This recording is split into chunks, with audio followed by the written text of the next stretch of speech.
அன்பு மகிழ்ச்சி பரிவுடனே பண்பில் வாழும் ஓர் குடும்பம். உண்மை நீதி நேர்மையுடன் அளவான திருக்குடும்பம். அன்பு மகிழ்ச்சி பரிவுடனே பண்பில் வாழும் ஓர் குடும்பம். உண்மை நீதி நேர்மையுடன் அளவான திருக்குடும்பம். வாரி வந்து பாரி பாரி பார்த்து வாரி வாரி வந்து பாரி பாரி பார்த்து வாரி.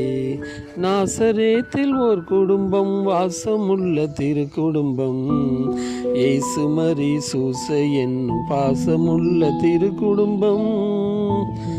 பரிசுத்தமும் பாக்கியமும் நிறைந்து மகிழும் ஓர் குடும்பம். இறைவனையே தனில் கொண்டு வாழும் வளரும் திருக்குடும்பம்.